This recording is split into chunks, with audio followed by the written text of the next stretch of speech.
Hola a todos, bienvenidos a esta nueva sesión de nuestra lección número 10. Estamos tratando en el curso Doctrina Bíblica del Matrimonio el tema pasajes clave, Primera de Corintios 7, 1 al 40. Hoy vamos a presentar una lección que tiene algo de especial porque la hemos estado esperando desde el día martes, poder presentarla, y también sé que todos ustedes han estado esperando para poder verla y darle continuidad a nuestro estudio. Sin embargo, por circunstancias ajenas a nuestro control, pues no hemos podido hacerlo hasta esta noche. Así que, bueno, estamos grabándolo hoy, jueves en la noche. Espero que esté disponible ya hoy mismo o mañana a primera hora. Como decía, retomamos el tema de Primera de Corintios 7, 1 al 40 en los pasajes clave que estamos analizando respecto a la doctrina bíblica del matrimonio. Específicamente vamos a entrar a los cristianos, al tema de los cristianos que se encuentran en matrimonios mixtos, es decir, que no están casados con cristianos, sino que están casados con incrédulos. Los versículos 12 al 16 hablan acerca de un hermano o una hermana que están involucrados en esta situación. Vamos a leer este texto. Y a los demás yo digo, no el Señor, si algún hermano tiene mujer que no sea creyente y ella consiente en vivir con él, no la abandone. Y si una mujer tiene marido que no sea creyente y él consiente en vivir con ella, no lo abandone. Porque el marido incrédulo es santificado en la mujer y la mujer incrédula en el marido, pues de otra manera vuestros hijos serían inmundos, mientras que ahora son santos. Pero si el incrédulo se separa, sepárese, pues no está el hermano o la hermana sujeto a servidumbre en semejante caso, sino que a paz nos llamó Dios. Aquí tenemos el texto griego también, que ahora mismo pues quizá no nos diga nada, pero podemos ver en el primer término resaltado el término choricetai, también o horitzetai, y tenemos luego el término horicestoi, que lo vamos a analizar más tarde, y el término de doulotai, que también vamos a ver en el cuerpo de nuestra lección. Bien, no se preocupe por no entenderlo ahorita mismo. Tampoco somos expertos en griego, pero estos son los términos clave del pasaje que nos van a ayudar a comprender mejor su significado. Como digo siempre, en algunas ocasiones habrá que apelar al idioma original bíblico porque en el español pues no tenemos una expresión suficientemente clara o contundente para desarmar teorías e interpretaciones erróneas que se han dado basado en este texto como en otros de la Escritura. Ok, decía que los versículos 12 al 16 hablan de un hermano y de una hermana. Puede leer los versículos 12 y el 15 en particular. Vamos entonces a ver cuáles son las instrucciones básicas que se dan aquí. Pablo ahora vuelve a su palabra inspirada, es decir, en lugar de citar una declaración del Señor mientras estuvo en la tierra, va a dar instrucciones a los cristianos en matrimonios mixtos de acuerdo a la inspiración que el Espíritu Santo le está dando en ese preciso momento. Esto no implica que las palabras de Jesús, por ejemplo, en Mateo 19, 3 al 9, no sean aplicables a estas personas. No nos cansamos de recalcar esta realidad, sino que simplemente no hay nada registrado en cuanto a que el Señor Jesús dijera algo sobre esta situación específica. Es como en el caso de Pedro, dando el informe a los judíos acerca de la casa de Cornelio. Él podía citar al Señor con respecto al bautismo en el Espíritu Santo para los apóstoles, como vemos en Hechos 11:16.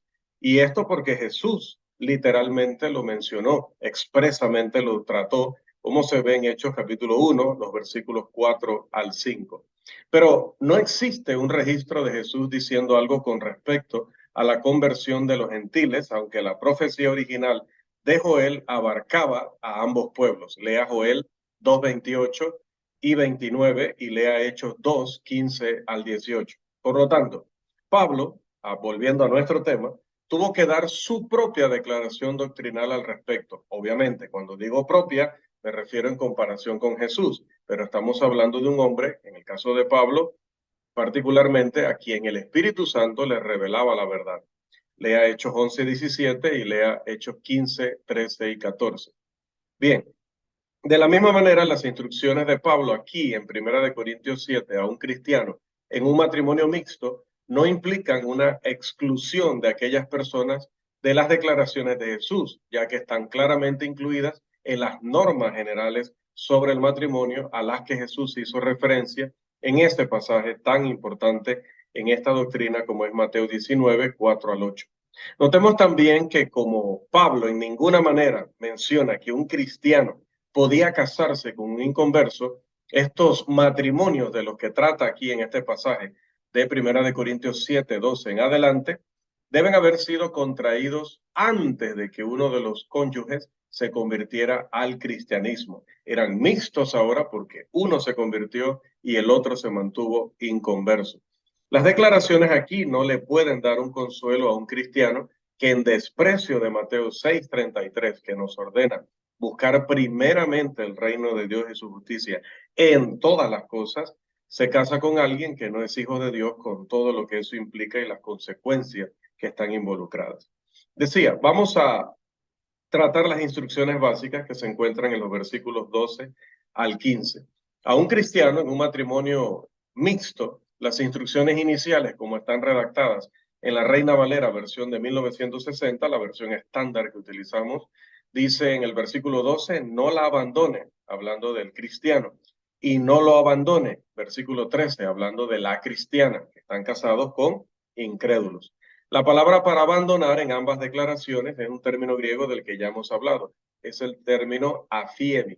La misma se utiliza al final del versículo 11. La versión King James en inglés inconsistentemente usa repudiar en la primera ocasión y abandonar en la segunda. Sin embargo, esto es una inconsistencia porque la palabra no debe traducirse de esta forma. Note lo que dicen los expertos en léxicos griegos, como son Robertson y Plummer. Dicen, quizá repudiar sería mejor en ambos casos. O sea, usar repudiar dos veces, ya que Pablo está hablando de divorcio, como en el versículo 11, y citan los dos términos, ¿no? Afienai y apoluen. La versión Dios habla hoy, la versión Nueva Biblia Viviente, la versión Nueva Versión Internacional, la versión Palabra de Dios para Todos y la Biblia, la palabra, todas usan la palabra divorcio en el versículo 13. De nuestro estudio, de los versículos 10 y 11, nos queda claro que a los cristianos se les prohíbe divorciarse o separarse de sus cónyuges incrédulos. La única condición para estas instrucciones es que el cónyuge incrédulo, dice, consienta en vivir con el cristiano. Lea los versículos 12 y 13.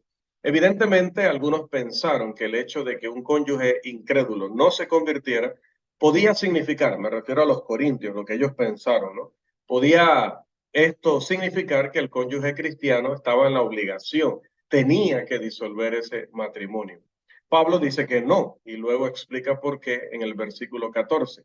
El incrédulo es santificado y los hijos son santos. Sin embargo, la pregunta es, ¿qué significa exactamente esto? Bueno, primero, algunos han pensado que el matrimonio lleva a una pareja o a un pagano e hijos a un estado de salvación. Pero esto va en contra de los pasajes que hablan del plan de salvación. Recuerde Hechos 2:38 y demás. Y es refutado también en el versículo 16. Así que descartamos esta explicación. Dos, otros han creído que Pablo les está asegurando que un matrimonio mixto es una unión santificada, lo que hace que los hijos sean legítimos en lugar de ser hijos inmundos. En tercer lugar, otro punto de vista es que el cristiano en el matrimonio tiene una influencia santificadora sobre el incrédulo y sobre los hijos. Para este servidor, la tercera interpretación parece ser la correcta, pero tomando algunas cosas de la segunda. Nótese que no es la unión lo que está santificado, sino más bien el incrédulo mismo. Y ya que santificado y santo no son más que dos formas de la misma palabra griega, cualquiera que sea el significado, lo que se obtiene o el beneficio que se obtiene para la pareja, dice que también se obtiene para los hijos que tiene el cristiano con esa pareja. Nótese también que es el cristiano, no Dios, quien hace esta santificación. Y como el versículo 16 habla del cristiano haciendo salvo al incrédulo, la palabra santificado debe usarse también aquí en un sentido espiritual. El cónyuge cristiano y los hijos comienzan a exhibir una conducta santificada que eventualmente les conducirá, en la mayoría de los casos, si no en todos, a la salvación. Todo ello pone el foco en la relación personal entre el cristiano y su cónyuge y sus hijos. Evidentemente, algunos se preguntan, quizá por influencias judías, y sobre todo me refiero a los corintios, si los matrimonios mixtos profanaban al cristiano, como sucedía bajo el Antiguo Testamento. Recuerde Deuteronomio capítulo 7, versículo 3. Y por lo tanto, si debían ser disueltos, como fue el caso allá en Esdras, los capítulos 9 y 10. Pablo les dice que no es así, que este no es el caso. Los hijos no son inmundos, sino que ambos, el cónyuge incrédulo y los hijos, han quedado bajo la influencia santificadora del cristiano en el hogar. Después de decirle al cristiano en un matrimonio mixto que no debía terminarlo, Pablo va a decirle una frase que ha causado una mm, confusión en algunos, o probablemente han encontrado en ella una excusa para construir teorías que nada tienen que ver con lo que Pablo está tratando. Veamos, dice el apóstol, pero si el incrédulo se separa, sepárese. Pero si el incrédulo, dice, si el marido incrédulo consiente en vivir con la mujer cristiana o la incrédula consiente en vivir con el esposo cristiano, no los abandonen. Dice, pero si el incrédulo se separa, sepárese. La forma gramatical del verbo se separa, un verbo que está en voz pasiva, pero con la fuerza de la voz media en griego, y vamos a explicar más adelante a qué nos referimos con esto, indica que la acción de separarse, ¿no?, es iniciada por el incrédulo. Luego agrega un imperativo, dice, sepárese, una frase, una expresión que significa, si quiere separarse, que lo haga. Ya que este es su deseo, el cristiano no está bajo la obligación de tratar de impedir la ruptura del matrimonio. Sepárese, otra vez, es un imperativo en una tercera persona que tiene aire de finalidad, es decir, déjelo que se vaya, déjelo que lo haga, permítaselo. Ahora, dice que, ¿por qué lo va a permitir? Porque el cristiano no está bajo servidumbre. Entonces, aquí nace una pregunta interesante en nuestra lección. ¿El matrimonio es una servidumbre? Algunos han alegado que no está el hermano o la hermana sujeto a servidumbre, que esa frase se refiere al vínculo del matrimonio y que estas palabras conceden al cristiano el derecho de volver a casarse cuando el incrédulo se separa de él.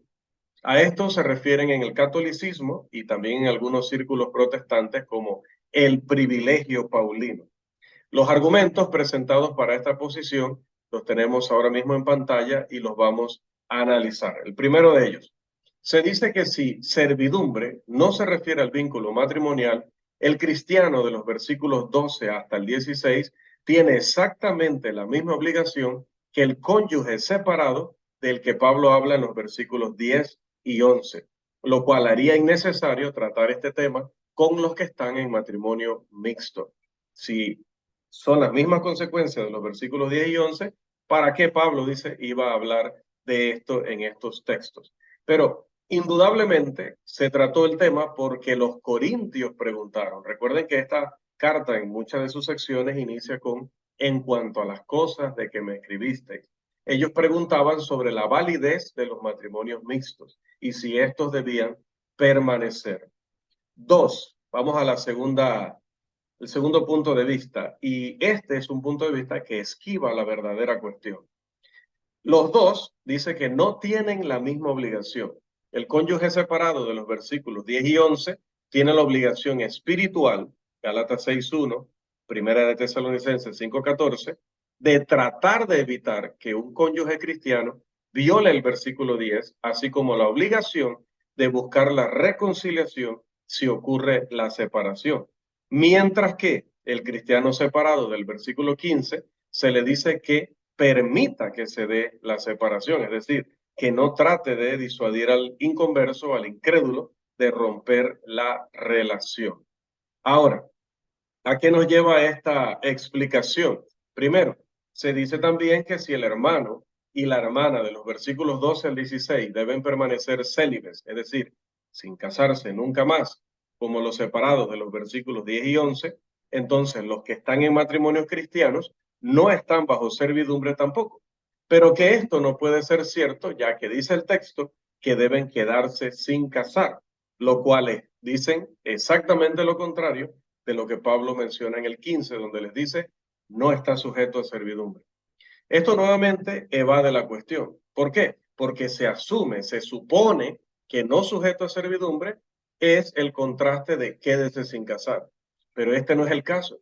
La estructura gramatical de las oraciones deja claro que esa cláusula condicional, si se separa del versículo 11, está en contraste con la cláusula condicional correspondiente del versículo 15, que dice si el incrédulo se separa.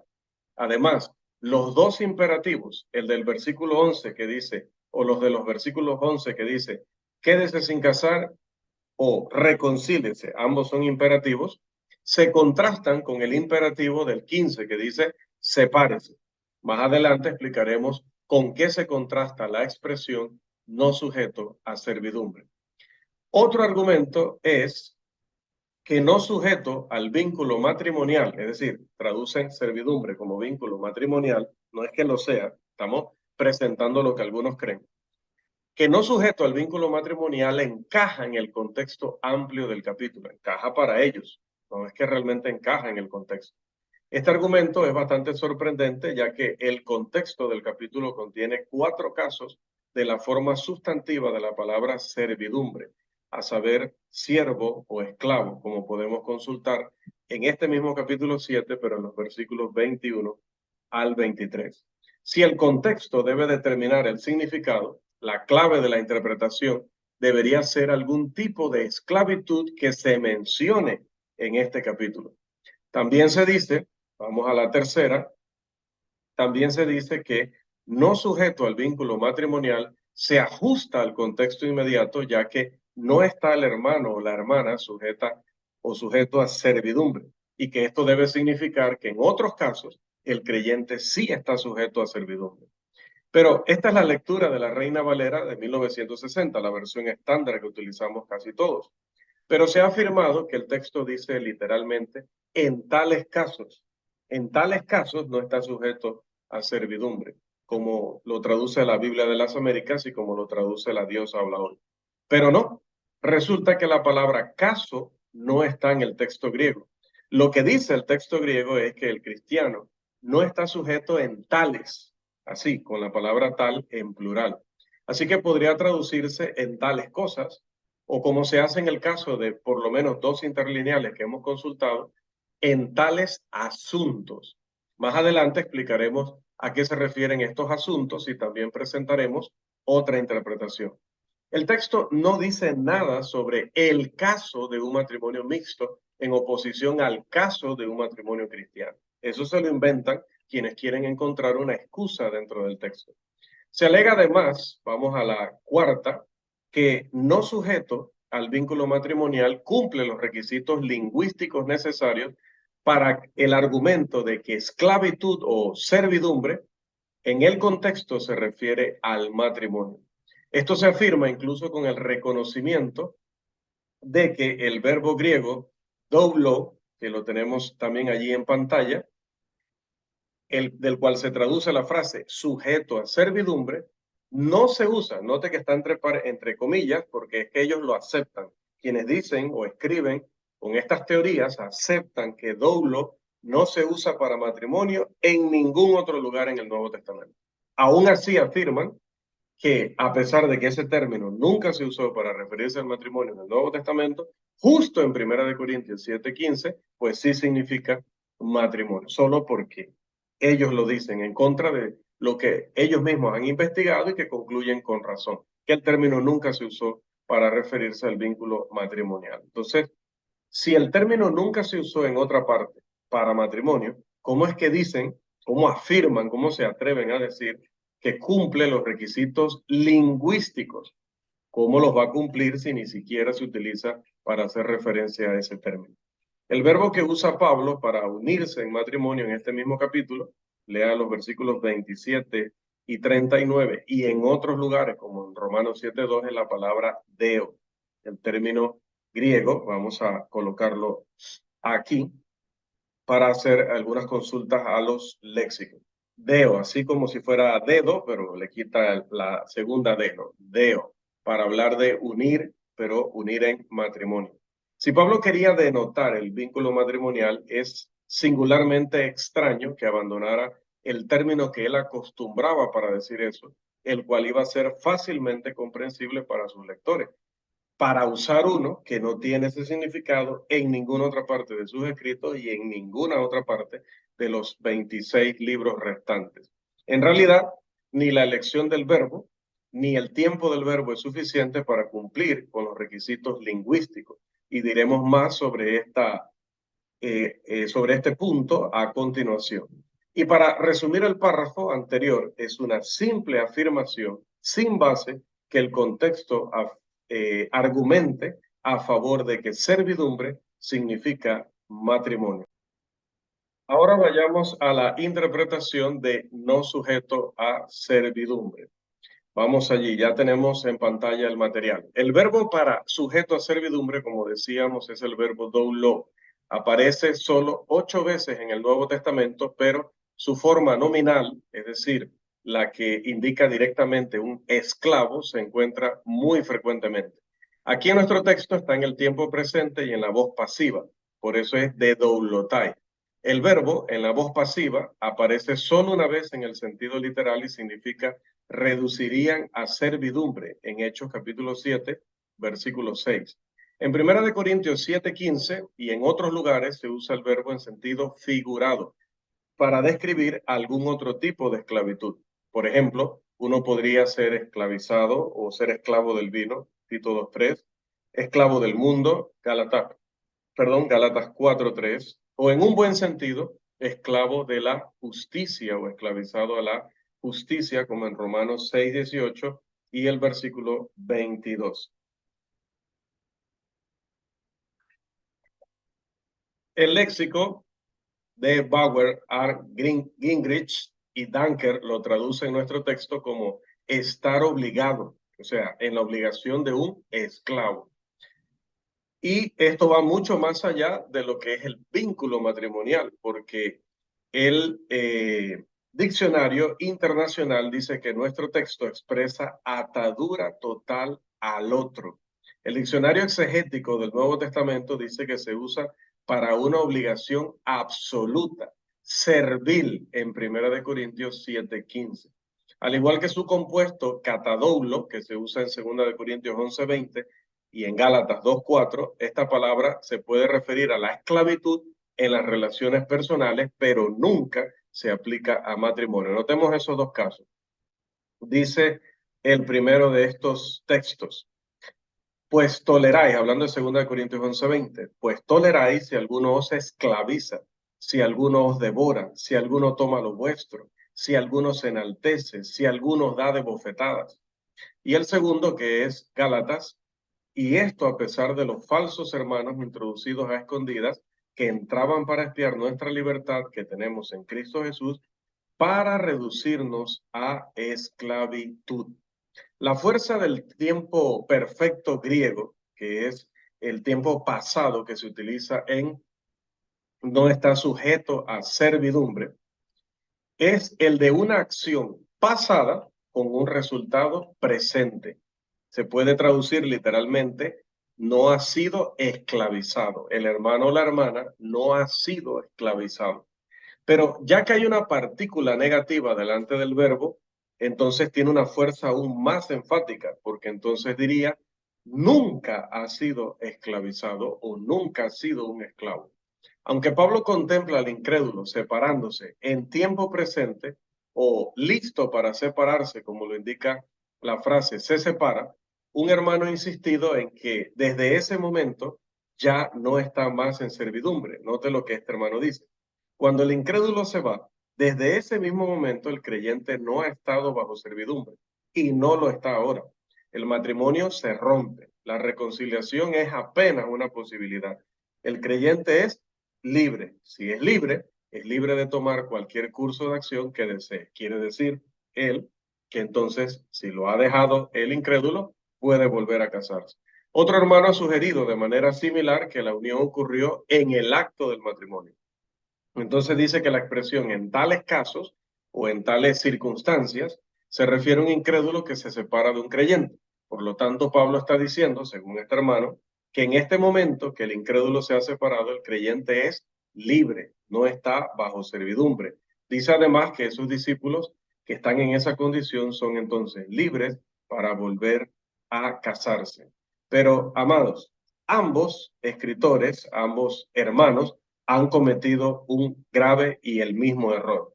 Al no poder captar la fuerza de una negación en tiempo perfecto griego, una declaración positiva en el tiempo perfecto indica una acción que sucedió en el pasado, como por ejemplo en el versículo 27, Pablo pregunta, ¿estás ligado, mujer? O en el versículo 39, la mujer casada está ligada. Sin embargo, una declaración negativa, que es la que estamos nosotros analizando en 1 Corintios 7, que está en el tiempo perfecto, declara que esa acción no ha ocurrido en el pasado. Es más, nunca ha ocurrido. Nunca. Estos hermanos piensan que los cristianos del versículo 15 y todas las demás personas casadas han estado en la esclavitud o en la servidumbre a la que se refiere Pablo. Pero Pablo no dijo, ustedes ya no están en servidumbre. El tiempo perfecto indica que tampoco dijo, ustedes han sido puestos en libertad. No ha dicho ninguna de esas dos cosas. El tiempo perfecto negativo indica que lo que él está diciendo es, ustedes nunca han estado en servidumbre. Ustedes nunca han estado en servidumbre. Miren lo grave de esto. Si servidumbre significara matrimonio, Pablo estaría diciendo que nunca estuvieron casados, lo cual es un absurdo. Por lo tanto, servidumbre no puede significar matrimonio. Y cuando Pablo dice no está sujeto a servidumbre, entonces no puede estar diciendo que no está sujeto ya al vínculo matrimonial o a las obligaciones del matrimonio. Ahora, ¿por qué nunca han estado en servidumbre? Porque el matrimonio no es una servidumbre. Bueno, si alguno lo quiere tomar así o entender así, es otra cosa, pero no lo ve así la escritura. Los asuntos que se discuten tienen que ver con tener mujer y tener marido. Lea los versículos 12 y 13.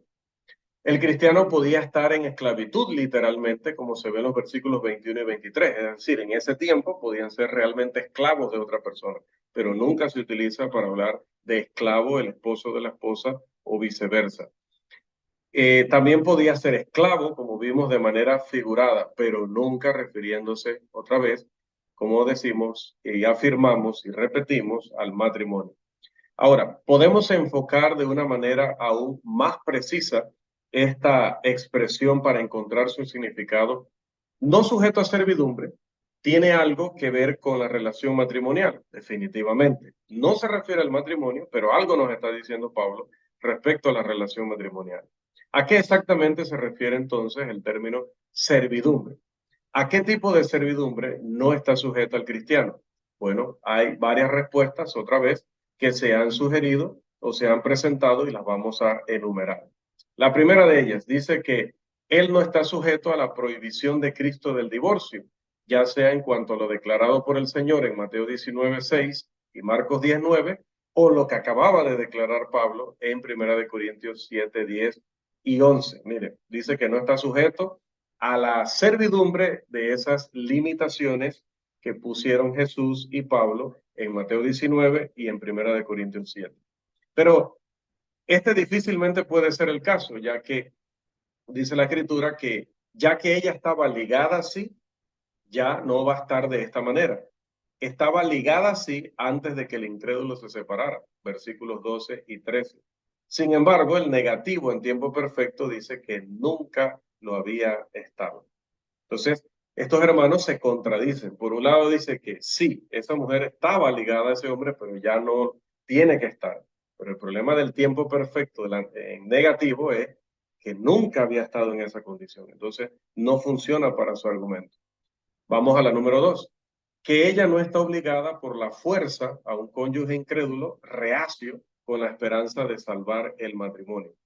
Esto es cierto en cuanto al tiempo presente se refiere, pero ¿significa esto que no había una obligación presente de preservar el matrimonio cuando ambos eran cristianos? En otras palabras, ¿no se aplicaba la legislación de Cristo a los matrimonios de inconversos? Y si aplicaba, ¿cómo puede Pablo decir que nunca habían estado bajo la aplicación de esa ley? Seguimos. Número 3. Dice que el cristiano no se encuentra en un estado de obligación de seguir cumpliendo deberes sexuales, como aquello de lo que habla Pablo en los versículos 2 al 5, ni de tampoco proveer para el cónyuge que se ha ido, que ha abandonado, que es un desertor, de ninguna manera. Si bien esto es cierto, todavía no corresponde para explicar el significado del negativo en tiempo perfecto de la frase que usa Pablo.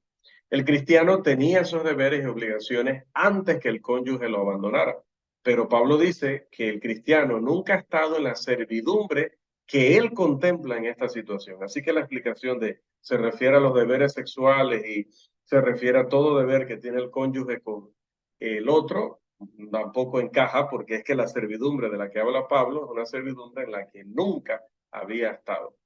Vamos entonces a considerar una cuarta.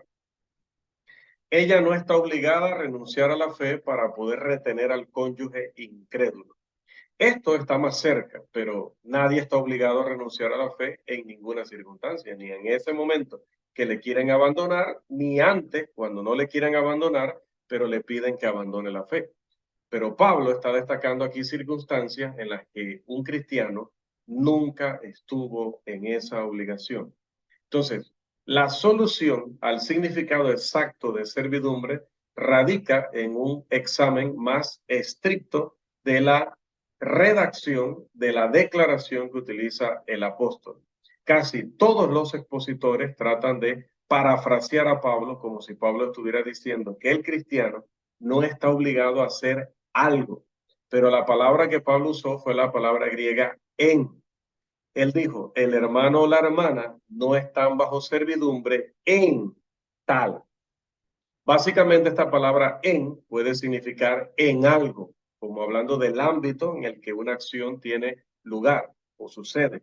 O puede significar con algo, hablando de la cosa por medio de la cual una situación tiene una acción. O puede significar por alguna persona, como el agente directo de una acción. En este contexto, el segundo significado no es una posibilidad, pero los otros dos sí lo son. Así que repetimos. El primero sería, puede significar en algo, es decir, el ámbito en el que una acción acontece o tiene lugar. Y la tercera puede significar por alguna persona, como esa persona siendo el agente directo de una acción. Vamos a volver en nuestro curso más adelante con esta explicación que tenga presente. En este contexto, el segundo significado no es una posibilidad, pero los otros dos lo son.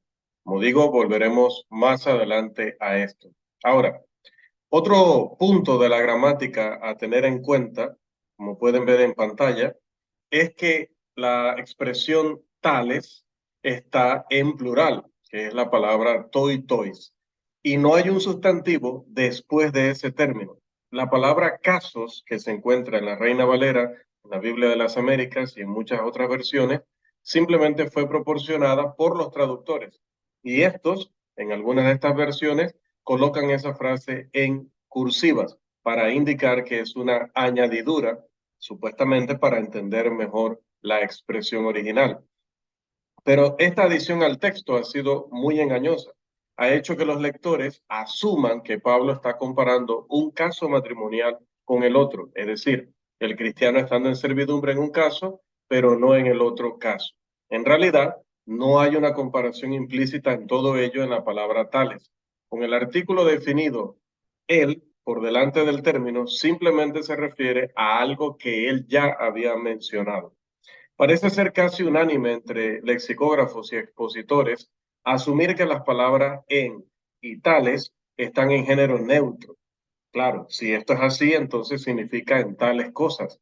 Y la palabra en significa en como en la palabra griega en significaría igual en como en nuestro idioma español. Y si este es el caso, parece haber solo un antecedente al que pueda hacer referencia esa expresión en los tales o los tales, que serían las relaciones matrimoniales o relaciones maritales. Por lo tanto, Pablo estaría diciendo que un cristiano o cualquiera en un matrimonio no ha sido esclavizado en lo que respecta a Dios en tales relaciones o en tales matrimonios. Esto puede ser lo que Pablo tenía en mente con la palabra tales. Una cosa es cierta, es la única solución viable, por lo que es muy valorada. Sin embargo, a este servidor le gustaría ofrecer otra interpretación.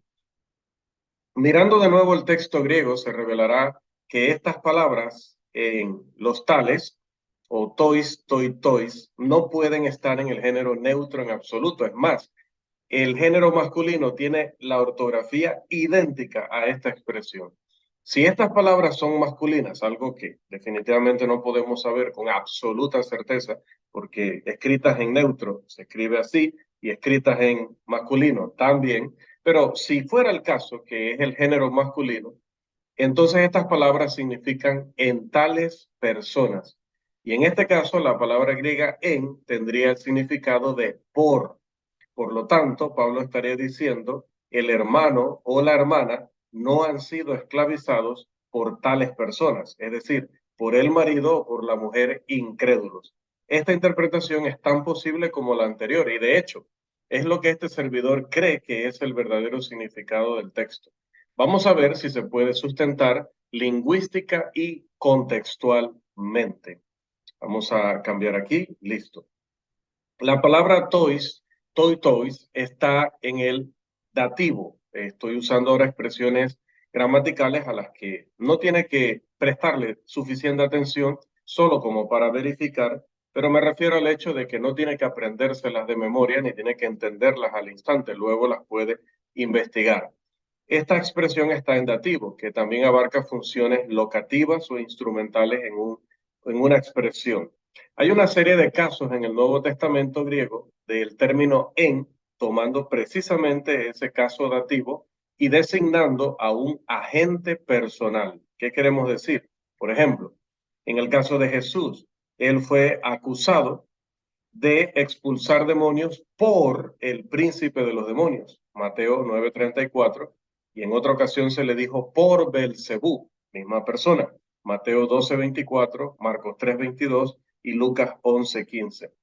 Dios juzgará al mundo por Jesús, dijo Pablo allá en Hechos 17:31, y el mismo apóstol le dijo a los corintios que el mundo sería juzgado por vosotros, Primera de Corintios 6:2. En cada uno de estos casos tenemos el término griego en con el dativo expresando un agente personal. Por lo tanto, estaría en armonía con la gramática griega que en con el dativo en Primera de Corintios 7:15 signifique por si es seguido de un agente personal. Como ya hemos señalado, tois puede ser masculino, lo que significa o significaría por tales personas. Esta construcción en masculino ocurre al menos 20 veces en el Nuevo Testamento griego. En todos los casos se refiere claramente a una persona o personas ya mencionadas. Por ejemplo, el tal, en el versículo 28 de nuestro capítulo, se refiere al hombre y a la virgen mencionados antes en ese mismo versículo. En el versículo 15, que es el texto de nuestro estudio, tales personas son claramente identificables. ¿Quiénes son? El esposo y la esposa incrédulos. El masculino siempre se usa donde ambos sexos están involucrados. Eso ya todos lo sabemos. Ahora, hay otro lugar en el Nuevo Testamento griego donde tenemos exactamente las mismas dos palabras, el número y el caso, y posiblemente el género, siendo el mismo. Y es el texto de Primera de Corintios, capítulo 16, versículo 16, y le presento acá el texto en español y también en griego, refiriéndose a la casa o a la familia de el hermano Estéfanas.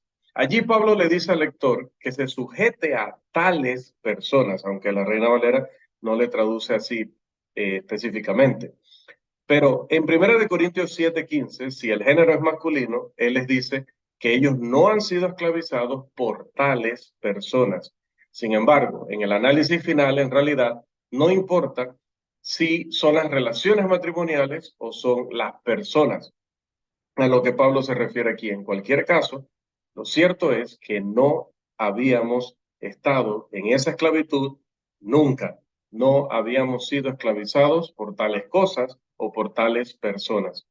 Hay otro lugar en el Nuevo Testamento griego y es en la segunda carta de Pedro, el capítulo 2 y versículo 19. También presento el texto en español y en griego, donde tenemos exactamente la misma forma de doulo, incluyendo tiempo, voz, modo, persona y número, según la gramática griega, igual como se traduce en 7:15, sujeto a servidumbre, término griego de doulotai.